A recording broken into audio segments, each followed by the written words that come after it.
केरवा के पात पारा उगलन सूरज देवा झाके झुके, पटना के घाट पर हमहू रघिया देबै हे छठी मैया।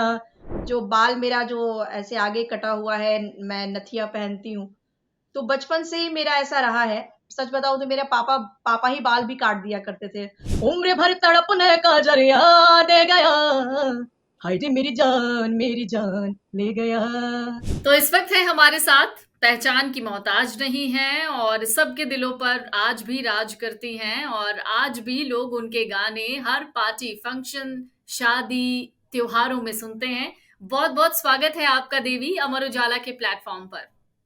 Thank you so much Amar Ujala, आपने आमंत्रित किया इसके लिए। तो जिस देवी को हम सालों से जानते हैं, वो देवी इस वक्त इंडिया में नहीं बल्कि यूरोप में है। वहां पर अपना जलवा बिखेर रही हैं। देवी को कौन नहीं जानता, हम सब देवी को जानते हैं। और सबसे बड़ी बात तो ये है कि कोई ऐसा गाना नहीं है देवी का जो किसी ने सुना ही ना हो। खासतौर से बिहार और यूपी में तो देवी धमाल मचा के रखती हैं। तो देवी, सबसे पहला और बहुत अहम सवाल मेरा ये है कि मैं कुछ देर पहले आपके बारे में कुछ पढ़ रही थी, तो मैंने एक जगह कहीं देखा कि कोई एक गाना है जो आपके दिल के बेहद करीब है, जिसकी आप शूटिंग कर रही थी। उस गाने की रिकॉर्डिंग करते वक्त आप रोने लग गई। वो जी किस्सा हाँ, बहुत बिल्कुल। लोगों ने देखा। उस किस्से को बहुत लोग पसंद करते हैं। जरा वो किस्सा हमसे साझा करना चाहेंगी आप? देखिए, कुछ गाने ऐसे होते हैं जो आपके दिल पे बहुत असर करते हैं, और कुछ ऐसे कलाकार होते हैं जो बहुत ही जिसको आप कह सकते हैं कि बहुत ही सेंसिटिव होते हैं। तो ऐसे भिखारी ठाकुर जी का एक गीत था, और वो गीत था बेटी बेचवा का, जहाँ पे एक छोटी सी लड़की, उसकी शादी एक बूढ़े मतलब व्यक्ति से की जाती है। तो वो बेटी अपने मतलब अपना जो भाव है, वो कितनी दुखी है, वो अपने मतलब दुख को अपने गाने के माध्यम से बताती है। तो वो जो गीत था वो इस तरह का था कि जब मैंने गाना शुरू किया स्टूडियो में, तो पता नहीं मेरे आंसू ही नहीं रुक रहे थे। मतलब मुझे वो गाने का जो भाव था इतना दिल तक छू रहा था कि मैं भी रोने लगी, और साथ साथ मेरे पिताजी को भी वो इतना गाना टच हुआ, पिताजी की भी आंखों में आंसू आ गए थे। तो आई थिंक कुछ गाने ऐसे होते हैं जो कि आपको रुला देते हैं। अच्छा, देवी में बड़ी खास बात ये रही है हमेशा, अगर हमने देखा हो, वो बड़े चुनिंदा, बहुत सधे हुए, बड़े सादगी वाले गाने गाती हैं। और कोई भी एक ऐसा शब्द उनके गाने में नहीं होता जो शब्द कहीं से भी असभ्य शब्दों में गिना जाए या कहीं से भी वो शब्द फूहड़ शब्द हो। तो क्या देवी अक्सर अपने गानों में इस तरीके का चुनाव करती हैं, या अगर कोई ऐसा गाना देवी को मिल जाए गाने के लिए जिसमें कुछ ऐसे शब्द हों जो असभ्य हो या फूहड़ हो, तो वो देवी उस गाने को गाने से मना कर देती हैं? क्या है ऐसा, किस तरीके से आप गानों का चुनाव करती हैं? नहीं, मैं बिल्कुल गाने का चुनाव जो है वो जब मैं बहुत छोटी थी तब से मैं गा रही हूँ। और उस टाइम मैं बहुत लकी हूँ कि मेरे पिताजी बड़े साहित्यिक व्यक्ति हैं। तो उन्होंने हम्म। हमेशा ही वैसे गाने मेरे लिए चुने जो कि मतलब जिनके शब्द अच्छे हों। बाद में तो मुझे भी मतलब समझ आई, लेकिन जब आदमी 5-6 साल का होता है और तब से मैं गा रही हूँ, तो उस टाइम मेरे पापा जी का बहुत मतलब सिलेक्शन रहता था कि नहीं, यही गाना देवी को गाना है। और उनके अंदर ये एक और भी टैलेंट था मेरे पिताजी को कि वो एडिट भी कर देते हैं। तो कई बार अच्छा। सॉन्ग्स आते थे तो कुछ पार्ट अच्छा लगता था, कुछ पार्ट अच्छा नहीं लगता था। तो जो पार्ट अच्छा नहीं लगता था, उसको पापा अपने अंदाज में लिख देते थे। तो इस तरह से हमने जो भी गाया वो अच्छा ही गाया, और आगे भी मेरी यही कोशिश है कि मैं वही शब्दों को गाऊँ जो कि सुंदर हो, अच्छा हो, साहित्यिक हो। हम्म। अच्छा देवी, चूंकि आपने बहुत अच्छा जिक्र किया अपने पिताजी का और उन्होंने कहा कि वो उस गाने में कुछ ऐसा होता था, उस लाइन को एडिट कर देते थे, तो क्या हम ये कह सकते हैं कि देवी में जो भी गुण आए हैं, चूंकि आपका नाम भी देवी है, बड़ा पवित्र नाम हम कह सकते हैं इसे, तो जो भी इस तरीके के आप जिस तरीके से आपने बताया कि पिताजी आपके गानों को एडिट करके बहुत सुंदर शब्दों का इस्तेमाल उस दौरान कर देते थे, तो क्या ये जो गुण है आप में, वो आपके पिताजी के जरिए आप में आया? ऑफ कोर्स मुझे लगता है कि देखिए, टैलेंट तो गॉड गिफ्ट होता है, गाने की तो कला है, लेकिन कहीं ना कहीं माता पिता का जो गाइडेंस है वो मुझे लगता है कि बच्चे की परवरिश के लिए बहुत ही ज्यादा इम्पोर्टेंट होता है। क्योंकि बच्चा तो जिसको आप कह सकते हैं कि कोरा कागज होता है, और बिल्कुल। उसको सही बातें बताना, उसको सही गाइडलाइन करना, ये मुझे लगता है कि माता-पिता का बहुत अहम रोल होता है। तो मेरी हुँ, जो फाउंडेशन हुई है, उसमें डेफ़िनिटली मेरे माता-पिता का बहुत ही बड़ा रोल है और मैं बहुत लकी हूँ कि मेरे मतलब पिताजी ख़ासकर बहुत ही सुलझे हुए व्यक्ति और बहुत ही उदार हृदय जिसको बोल सकते हैं और बहुत ही इंटेलिजेंट पर्सन डिसीजन लेना क्योंकि आपकी जो लाइफ है वो आपके जी, डिसीजन पे आश्रित है। आप कैसा डिसीजन लेते हैं वैसी आपकी लाइफ होती है। तो हुँ। पापा ने काफी अच्छे डिसीजन लिए और उनके साथ मिलके मुझे मतलब लगता है कि उन्होंने काफी गाइड किया है और साथ साथ उन्होंने मतलब मुझे फ्रीडम भी दिया कि तुम अपने से भी विचार करो, अपना भी दिमाग लगाओ। तो उन्होंने गाइडेंस भी रखा और साथ ही साथ बहुत ज़्यादा फ्रीडम हम लोगों को दिया और उसी फ्रीडम का नतीजा है कि मैंने जीवन में बहुत कुछ किया, बहुत ट्रैवल भी किया। मतलब पापा का बहुत ज़्यादा सपोर्ट है। अच्छा, देवी जब आप बहुत शुरू में आईं जब आपने अपने करियर की शुरुआत की एल्बम जब आपका पहला आया उसमें 8 गाने थे। आपने उस दौरान जो आपका लुक था, छोटे बाल, साधना कट, हेयर स्टाइल, अभी भी जो आपने आँखों में आईलाइनर लगा रखा है, सेम उसी डिज़ाइन से, उसी तरीके से आप आईलाइनर उस समय भी लगाती थीं। तो और कहा भी जा सकता है कि देवी शुरू से ही बड़ा ट्रेंडी रही हैं। मुझे लगता है कि आपने एक डिसेंट आउटफिट पहनना शुरू किया, एक डिसेंसी दिखाई अपने लुक में भी और बहुत बहुत अलग नज़र आती थी आप तब भी। साधना से आप कितनी ज़्यादा इंस्पायर्ड हैं? थैंक यू सो मच और देखिए कई बार चीज़ें बहुत नेचुरल तरीके से होती है और शायद लोग उसको बहुत गौर करते हैं। मैंने जो बाल मेरा जो ऐसे आगे कटा हुआ है, मैं नथिया पहनती हूँ। तो बचपन से ही मेरा ऐसा रहा है और मैंने सोचा नहीं था कि इतना मतलब आप बता रही हैं कि लोग ट्रेंडी है या लोग इसको मतलब फॉलो करते हैं तो that's my pleasure to know कि लोगों ने इसको काफी सराहा। वैसे तो ये बहुत ही नेचुरल तरीके से मैं जब से छोटी थी तब से ही एक्चुअली सच बताऊं तो मेरे पापा पापा ही बाल भी काट दिया करते थे तो शुरू अच्छा, से ही उन्होंने ऐसे काट दिया और फिर वही वही रह गया अभी तक। अच्छा। ये बड़ी दिलचस्प बात आपने बताई कि पापा ही आपके बाल काट देते थे। पापा से बहुत जुड़ाव रहा है आपका। बिल्कुल, मतलब मेरे पापा जो थे बचपन से ही हम लोग के साथ बहुत ही फ्रेंडली रहे और काफ़ी हुँ, मतलब हम लोग को मस्ती कराने वाले थे।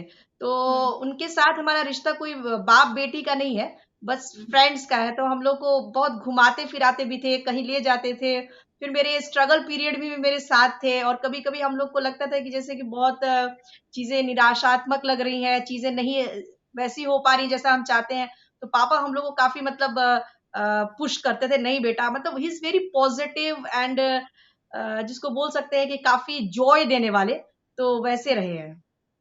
अच्छा क्योंकि आप उस वक़्त की बात बोल रही हैं देवी जब बिहार में एक तरीके का कल्चर हुआ करता था, हालाँकि अब तो बिहार बहुत पूरी तरीके से बदल गया, उस समय कल्चर हुआ करता था, बहुत ज़्यादा लड़कियाँ पढ़ती नहीं थीं। मैं भी उस समय में से एक लड़की रही हूँ। ब और बहुत ज़्यादा आगे नहीं बढ़ाया जाता था बहुत लड़कियों को उस समय। फिर इनसिक्योरिटी भी होती थी लड़कियों को लेके कि 7 बजे के बाद घर से बाहर नहीं निकलना है, 6 बजे के बाद घर से बाहर नहीं निकलना है। गाना गाने वाले फील्ड में तुमको नहीं जाना है, पढ़ाई करना है, एमए, बीए करो। लेकिन इन सब चीज़ों में तुमको नहीं जाना है। हो सकता है आपकी मम्मी के साथ भी आपके नाना जी ने कभी इस तरीके की पाबंदियाँ लगाई हों या उससे पहले भी कभी? इस तरीके का माहौल क्या आपको अपने घर में कभी दिखा था? फॉर्चुनेटली ऐसा नहीं रहा। मेरी मम्मी भी प्रोफेसर रही। उनके हुँ, माता-पिता ने भी उनको काफ़ी पढ़ाया और मेरी जो बुआ है उस ज़माने में जब मतलब वो डॉक्टर थीं और मतलब उसके बाद वाली बुआ मेरी टीचर रही। तो हम लोग के घर में काफ़ी मतलब एजुकेशनल माहौल रहा है। लेकिन उस एजुकेशन माहौल में भी पापा तो बिल्कुल ही अलग हैं। मतलब पापा तो अच्छा, उनका ये सोचना था कि सबसे ज़्यादा जो इम्पोर्टेंट है वो बच्चों की खुशियाँ हैं। अगर बच्चों अच्छा, के अंदर अगर खुशी नहीं है, आप बचपन का जो पल है वो कितना प्रीशियस होता है, वो कभी लौट के नहीं आता है और बच्चों से आप खुशियाँ छीन लेते हैं, तो वो सही नहीं रहता। तो पापा ने हमें कभी भी ऐसा भी नहीं कि पढ़ाई का भी बहुत ज़्यादा प्रेशर दिया हो। उनका मेन था कि बेसिक जो चीज़ें हैं, उसका डेवलपमेंट होना चाहिए। बच्चे खुश रहें, खुशहाल रहें, मस्ती करें, थोड़े नटखट हों, क्योंकि बच्चों की तो वही खूबसूरती है। तो पापा ने जी, मतलब उनका जो गाइडेंस था आम जो लोग होते हैं, उससे काफ़ी अलग था कि बच्चे को मस्ती भी करानी है, सब कुछ फ्रीडम भी देना है, थोड़ा गाइडेंस भी देना है। और म्यूजिक तो डेफिनेटली मुझे लगता है कि म्यूजिक एक वंडरफुल चीज है। म्यूजिक सुन के ही इंसान का मूड ऑन हो जाता बिल्कुल। है, आदमी का कभी दुख में है तो वो दुख चला जाता है। तो म्यूजिक तो एक बहुत ही पावरफुल चीज है, और म्यूजिक के पापा भी बहुत ज्यादा मतलब लवर रहे। तो ऐसा कुछ नहीं, उनका तो मतलब बहुत ही सपोर्ट रहा, और म्यूजिक पे थिरकना, म्यूजिक पे झूमना, ये पूरी फैमिली में हमारे रहा है। हुँ। आपको खुद कभी नहीं लगता देवी कि अ, गाना गाना और लोगों के सामने उस गाने को प्रस्तुत करना, बहुत सारे लोग बाथरूम सिंगर होते हैं। जब आप पहली बार स्टेज पर गए, लोगों को गाना सुनाने, जब आपने पहली बार अपनी रिकॉर्डिंग की होगी, उस समय क्या आपकी वॉइस लड़खड़ा रही थी? उस समय सबसे मतलब आपको अनुभव क्या हो रहा था उस वक़्त कि मैं गा पाऊँगी, मैं नहीं गा पाऊँगी? इस तरीके की चीज़ें हमने अक्सर फ़िल्मों में देखी हैं कि कोई किसी सिंगर पे फ़िल्म बनी, वो सिंगर पहली बार स्टूडियो में एंटर करता है गाना गाने के लिए और वो पहले अटेम्प्ट में ही फ़ेल कर जाता है, फिर वो बड़ी मेहनत करता है, उसके बाद एक अच्छा सिंगर बनकर निकलता है। तो रियल लाइफ़ देखिए, में आपके लिए कितना मुश्किल था? देखिए कला तो गॉड गिफ्ट होती है, और जब आपके अंदर होती है तो वो बचपन से ही सामने आ जाती है। जैसे कोई हुँ, चित्रकार होता है तो वो बचपन से ही चित्रकार होता है। तो मैं तो बहुत छोटे से ही गा रही हूँ, और डेफिनेटली आपका कहना सही है कि जब आप शुरुआती दौर में थोड़ी नर्वसनेस तो हो ही जाती है, इवन आज भी हो जाती है। आज भी हम लोग कई बार कोई मंच अच्छा, होता है, या फिर ये होता है कि बार बार करने से आप अभ्यस्त हो जाते हैं नहीं सोच और जाते चीजें हैं, जी। इजी हो जाती हैं। हुँ, हुँ, लेकिन हुँ, थोड़ा नर्वसनेस तो बहुत ही नेचुरल है कि वो होता ही है। और हुँ, मुझे भी याद है कि जब मैं स्कूल में, मैं इतने छोटे से गा रही हूँ, 6 साल की उम्र से मैंने स्टेज पे शुरू कर दिया था गाना। तो बहुत अच्छा। छोटे में थोड़ा ज्यादा डर लगता था, लेकिन धीरे धीरे करते करते फिर चीजें नॉर्मल हो गई। और शायद यही वजह है इतनी कठिनाइयों के बाद हालाँकि आपको अपने पर्सनल लाइफ़ में उतना संघर्ष नहीं करना पड़ा, लेकिन जब आप मुझे लगता है जब आपने सिंगिंग का करियर स्टार्ट किया होगा उस दौरान बहुत मुश्किलों को पार करते हुए आज आपने अपना ये मुकाम बनाया है। देवी ब एक गाना आपका जो बहुत ज़्यादा लोग सुनते हैं आज भी, वैसे तो आपके सारे गाने आज भी सुने जाते हैं, बिहार के हर एक घर में, यूपी के हर एक घर में और मुझे लगता है आप जहाँ इस वक़्त हैं यूरोप में भी बहुत ज़्यादा गाने सुने जाते हैं आपके और भोजपुरी गाने, लोगों को काफ़ी पसंद आते हैं। उसमें एक गाना है आपका सजन राजधानी पकड़ के आ जइयो। ये गाना अगर आप सुनाना चाहें। जब आए होली दिवाली, तू ले आयो चुनरी लाली, चुनरी ना लइयो तो ना लइयो, सजन राजधानी पकड़ के आ जइयो, आ जइयो, आ जइयो, सजन राजधानी पकड़ के आ जइयो, आ जइयो, आ जइयो, ले लो कागज ले लो कलम, लिख दो अपना पता बलम, जाके जल्दी से आओगे, खाओ पहले मेरी कसम, किया तन मन है तुझ पे अर्पण, लियो भूल न जइयो कंगन, कंगन ना लियो तो ना लियो, सजन राजधानी पकड़ के आ जइयो, आ जइयो, आ जइयो, सजन राजधानी पकड़ के आ जइयो, आ जइयो, आ जइयो। अच्छा देवी वैसे तो आपके गाने बिल्कुल ऐसे होते हैं कि सुनने के बाद बहुत देर तक शब्द मुँह में नहीं आते कि बोलना क्या चाहिए। लेकिन देवी एक बहुत इम्पोर्टेंट बात, जब आपकी आवाज़ हम सुनते हैं तो हमें शारदा स अगर हम आँख बंद करें तो हमें शारदा सिन्हा थोड़ा बहुत दिखने लग जाती हैं। तो क्या ऐसा है कि आपने कभी शारदा सिन्हा से बहुत ज़्यादा मोटिवेशन ली हो या उनसे आपने कभी सीखा हो? क्योंकि आपकी डेफिनेटली जो वॉइस नोट्स जो हैं आपकी, वो उन्हीं की याद दिलाती हैं। बिल्कुल, बहुत-बहुत शुक्रिया आपको। और शारदा सिन्हा जी की आवाज़ डेफ़िनेटली बहुत अलग है, और उनके ख़ासकर जो फ़ोक स्टाइल है, वो काफ़ी अच्छा है, और हुँ। डेफ़िनेटली हम सभी उनसे सीखते हैं, और मैंने भी उनसे सीखा है। बट आई थिंक कि एक्चुअली लोगों को इसलिए सिमिलैरिटी लगती होगी कि उनकी भी थोड़ी-सी हेवी वॉइस है, और मैं भी जी, थोड़ी-सी बिल्कुल, हेवी मैं वॉइस यही के कहना साथ चाह आई। रही थी। इसलिए मुझे लगता है कि लोग उसको लोगों को लगता है कि थोड़ी सिमिलैरिटी है। और शायद यही जो आपकी वॉइस क्वालिटी है, मैं बहुत ज़्यादा सिंगिंग के बारे में नहीं जानती हूँ, आप लोग तो प्रोफ़ेशनल हैं। लेकिन शायद यही जो जो डिसेंट क्वालिटी है देवी आपकी, ये सबसे अलग आपको बनाती है। और आज भी अगर उस वक़्त भी आपको 10 लाख लोग देखते या जानते होंगे, तो आज मुझे लगता है वो 10 इंटू 5 या 10 कर लीजिए और इतने लोग आपको जानते हैं और थैंक यू। सुनते भी हैं।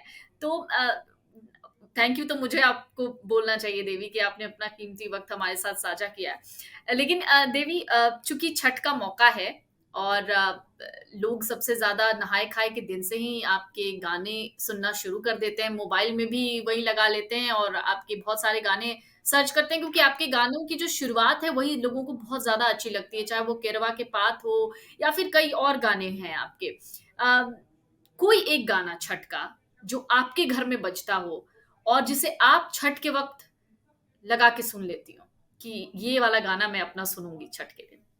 चलिए, मैंने पिछले साल एक रिकॉर्ड किया है, वो हुँ, अपने दर्शकों को मैं बिल्कुल, सुना देती हूँ। बिल्कुल। पटना के घाट पर हमहू अरघिया देबै हे छठी मैया।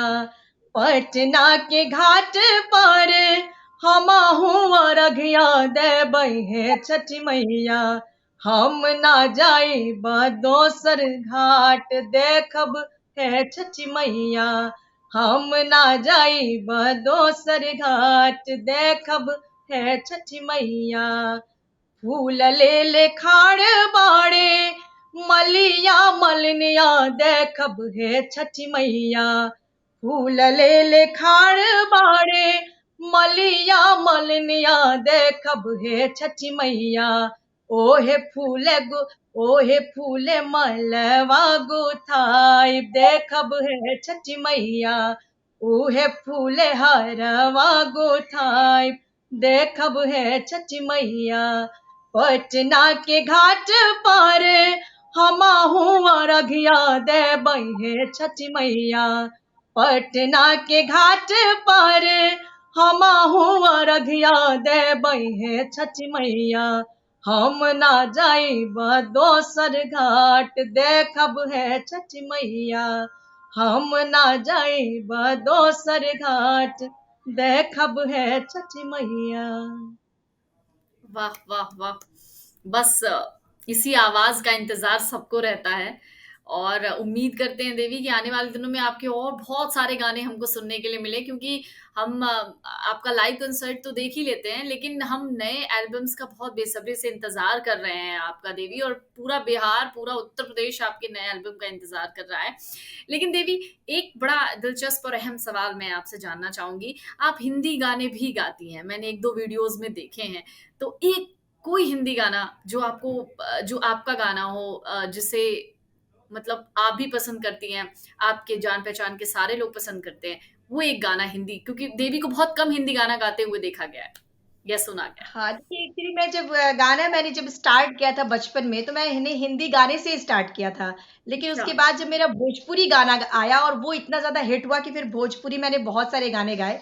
लेकिन हुँ, मेरी गाने की जो शुरुआत है वो तो हिंदी गाने से ही हुई थी। अच्छा, और अभी एक मैंने कुछ दिन पहले एक नया गाना रिकॉर्ड किया है, तो आई होप कि लोगों को अच्छा लगेगा। मैं सुना देती हूँ। बिल्कुल और सुनाइए। इसके जी। इस गाने का जो नाम है वो है मेरी जान ले गया। अच्छा, इश्क में हम मर ही गए, यार निकला मेरा हर जाई। इश्क में हम मर ही गए, यार निकला मेरा हर जाई। अब क्या करे, जिए या मरे, डसने लगी है मुझको तन्हाई। उम्र भर तड़पने का जरिया दे गया, उम्र भर तड़पने का जरिया दे गया। हाय रे मेरी जान ले गया। हाय रे मेरी जान ले गया। चाहा जिसे दिल दुनिया भुला के, उसी ने रुलाया हंसना सिखा के। चाहा जिसे दिल दुनिया भुला के, उसी ने रुलाया हंसना सिखा के। आंखों में अश्कों का दरिया दे गया, आंखों में अश्कों का दरिया दे गया। हाय रे मेरी जान ले गया। हाय रे मेरी जान ले गया। उम्र भर तड़पने का जरिया दे गया, उम्र भर तड़पने का जरिया दे गया। हाय रे मेरी जान ले गया। हाय रे मेरी जान ले गया। वाह! देवी, लेकिन रियल लाइफ में कोई है जो आपकी जान लेकर गया है, जिससे आप शादी करने के मूड में हैं? आप तो रहती अभी विदेश में हैं, लेकिन चर्चाएँ देश में बहुत ज़्यादा हैं। देखिए, ये तो नेचुरल है। जब आप लोग भी उस दौर से गुजरते हैं, जब इंसान बच्चा होता है, तो इवन टीनेज में हम लोग रहते हैं, तो बहुत सारे लोग अच्छे लगते हैं। तो वैसा मेरा भी रहा है कि काफी लोग अच्छे लग जाते हैं। उसको देख अच्छा। के लगता है कि यार बहुत अच्छा है। लेकिन ऐसा अभी कोई शादी का प्लान नहीं है, और जब होगा तो सबको पता चलेगा। और हुँ। बस, लेकिन दिल में एक प्यार, दिल में रोमांस भी मुझे लगता है कि बहुत इम्पोर्टेंट होता है लाइफ में। जब आप किसी को लाइक करते हैं, पसंद करते हैं, तो कहीं ना कहीं आप अच्छा फील करते हैं। तो डेफिनेटली वो चीजें हैं, मैं लोगों को लाइक करती हूँ, पसंद करती हूँ। लेकिन वैसा कोई एक नहीं है जिसके बारे में बोलूँ कि उसके साथ कोई मेरी शादी या कुछ वैसा बॉयफ्रेंड है। But definitely there is romance in my heart. अच्छा, लेकिन देवी को अपने सपनों का राजकुमार अभी नहीं मिला है, हम ये मान लें।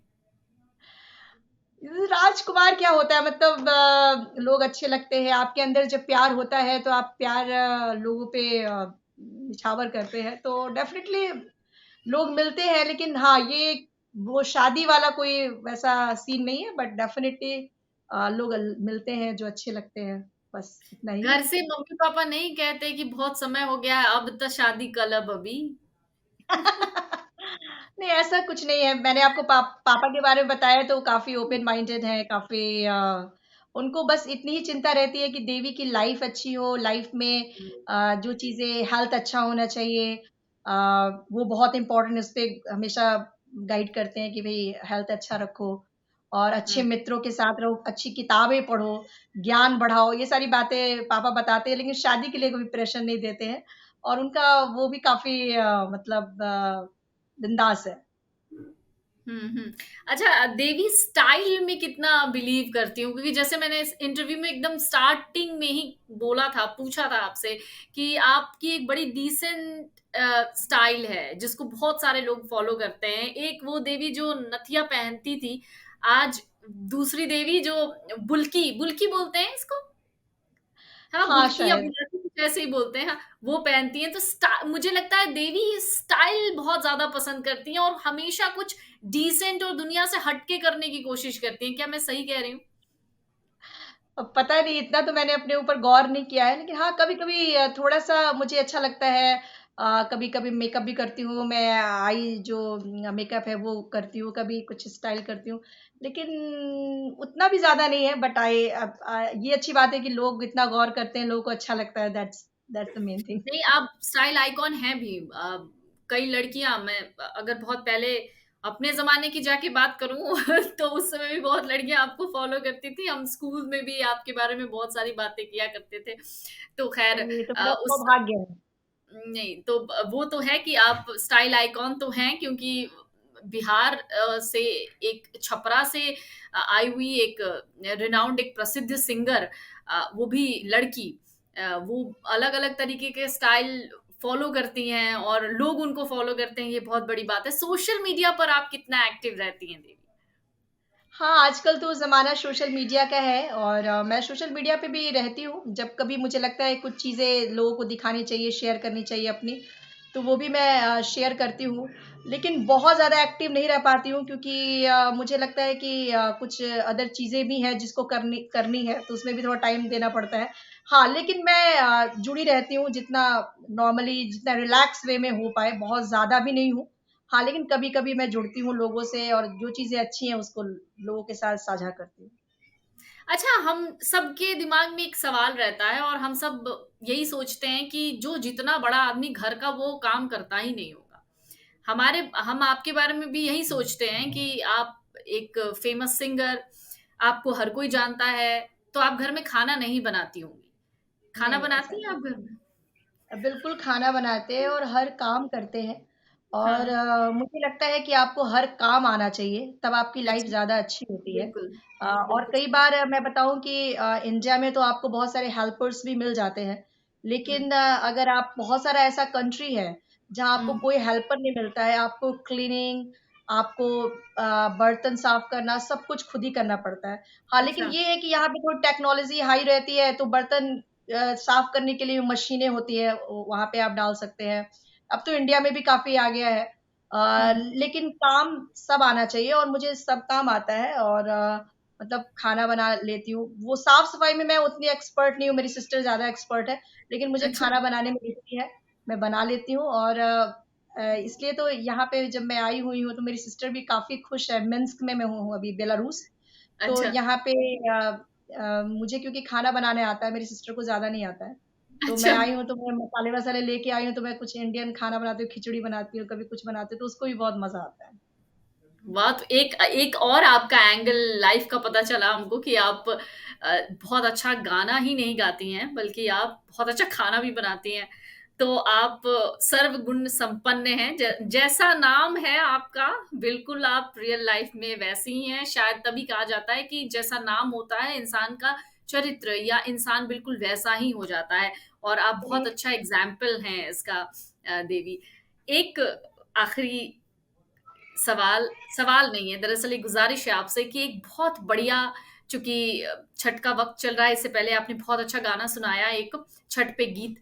एक गीत और आपसे सुनना चाहेंगे छठ का केरवा के पात पर और ये गाना मैं आपसे बार-बार इसलिए गुज़ारिश करती हूँ ये वाला गाना गाने के लिए, क्योंकि ये एक गाना है जो एपिक गाना है, एवरग्रीन गाना है, जो हर बार छठ में ना बजे तो मतलब समझ लीजिए छठ त्योहार पूरा ही नहीं हुआ। चलिए, थैंक यू सो मच। किरवा के पात पाराऊ गैलन सूरुज देवा झाके झुके। केरवा के पात पाराऊ गैलन सूरुज देवा झाके झुके। ए करेलू छठ बरतिया से झाके झुके। ए करेलू छठ बरतिया से झाके झुके। हम तो से पूछे बरतिया ए बरतिया से केकरा लागी। हम तो से पूछे बरतिया ए बरतिया से केकरा लागी। ए करेलू छठ बरतिया से केकरा लागी। ए करेलू छठ बरतिया से केकरा लागी। हम रोजे स्वामी कवन ऐसन स्वामी से उनके लागी।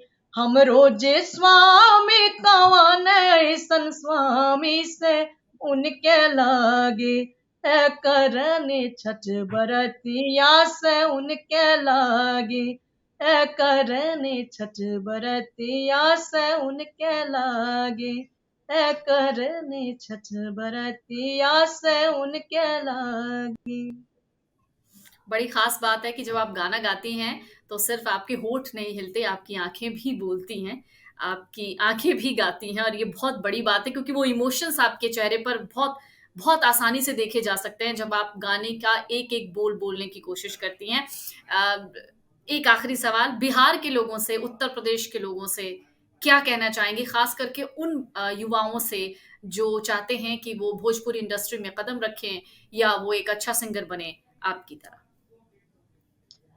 देखिए, सबसे पहले तो मैं ये कहना चाहती हूँ कि संगीत अपने आप में एक बहुत बड़ा गिफ्ट है।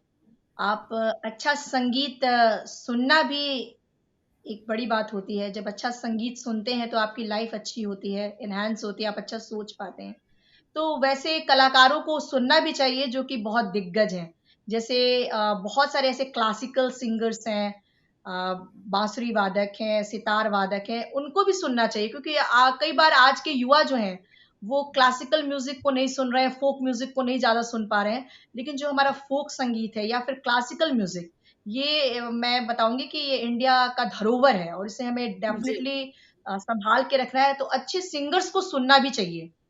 बहुत हुँ। सारे ऐसे जो एक से एक सिंगर हैं, पंडित जसराज जी, बहुत सारे ऐसे डांसर्स भी हैं, बिरजू महाराज जी, वैसे वैसे लोगों को आप डेफिनेटली उसको सुनिएगा तो आपको उस पे रस मिलेगा। और बस इतना कहना चाहती हूँ कि म्यूजिक को सिर्फ इसलिए नहीं आप चुनिए क्योंकि मुझे बहुत फेमस बनना है, बहुत नामी बनना है। मेन जी। चीज है म्यूजिक अपने आप में एक बहुत अच्छी चीज है। म्यूजिक जब आप करते हैं तो अच्छा फील करते हैं। तो म्यूजिक बिल्कुल। आपके जीवन के लिए भी बहुत अच्छा है। तो जीवन हुँ। को एनहांस कीजिए और डेफिनेटली आपका नाम होता है, शोहरत मिलती है। ये तो बहुत अच्छी बात है। आजकल सोशल मीडिया का ज़माना है, आजकल तो सेल्फ प्रमोशन का ज़माना है। आप सेल्फ बिल्कुल। को प्रमोट कीजिए, लेकिन उसपे बहुत ज़्यादा भागा मतलब मुझे लगता है उसमें बहुत ज़्यादा भागने की ज़रूरत नहीं है। मेन चीज़ है कि अच्छे संगीत को अपने लाइफ में लाइए। क्लासिकल म्यूजिक है, फोक म्यूजिक है, ये सारी चीज़ें जब आएँगी तो आप एक बेहतर कलाकार हो पाइएगा। और साथ ही साथ वैसे भी युवाओं को कहना चाहूँगी कि कोई भी काम जो है, जो भी कर रहे हैं उसको अच्छा से कीजिए, चाहे कोई भी काम हो। कोई भी जी। देश है वो क्यों आगे है? क्योंकि लोग अपने कार्य को अच्छा से कर रहे हैं। तो बिल्कुल। अगर आपको झाड़ू भी लगा रहे हैं तो आप ये सोचिए कि मुझे झाड़ू कितने अच्छे से लगाना है। आप हुँ। अगर बर्तन भी साफ कर रहे हैं तो आप ये सोचिए कि हम कितना अच्छा बर्तन साफ करें। ये बहुत बिल्कुल। इम्पोर्टेंट होता है। और मैं बताऊँ कि एक चीज़ जो सबसे ज़्यादा इम्पोर्टेंट है, अगर आप कुछ किसी भी लाइन में, फ़ील्ड में आगे बढ़ना चाहते हैं, तो आपको किसी का काम आना चाहिए। देखिए, बिल्कुल। जो भी लोग किसी के काम आते हैं, वो डेफ़िनेटली अब सपोज़ कोई मैकेनिक ही है और वो अपने कार्य को बड़े अच्छे से कर रहा होता है, बहुत अच्छा होता है, तो वो सबका चहेता बन जाता है। लोग उसको जी। बुलाते हैं कि नहीं, ये काम अच्छा कर रहा है। तो मुझे लगता है कि अपने कार्य को अच्छे से करना बहुत इम्पोर्टेंट है। अगर गा रहे हैं तो सोचिए कि कितना अच्छे से गाएँ, कितना अच्छा लर्न करें, ये बहुत इम्पोर्टेंट है। बिल्कुल, और ये बात बहुत आपने सही कही, पैशन होना बहुत ज़्यादा ज़रूरी है अपने काम के लिए, सिर्फ़ इसलिए नहीं कि सामने वाला कर रहा है तो मैं भी कर लेता हूँ या कर लेती हूँ, पैशनेट होना बहुत ज़रूरी है। देवी, बहुत-बहुत शुक्रिया आपका हमसे जुड़ने के लिए, हमसे अपना इतना कीमती वक़्त साझा करने के लिए, और जिस पैशन की बात आपने कही है, वो पैशन आपके हाव-भाव में दिखता है, वो आपके चेहरे पर दिखता है। शायद यही वजह है कि आज आप तमाम मुश्किलों को पार करते हुए भी इतनी बेहतरीन सिंगर हैं और आज करोड़ों लोग आपको जानते हैं और फ़ॉलो करते हैं। बहुत-बहुत शुक्रिया आपका। Thank you so much, thank you so much. अगर आप ये वीडियो YouTube पर देख रहे हैं तो हमारे चैनल को सब्सक्राइब करें और बेल आइकन को दबाना ना भूलें। अगर आप Facebook पर ये वीडियो देख रहे हैं तो हमारे पेज को लाइक करें।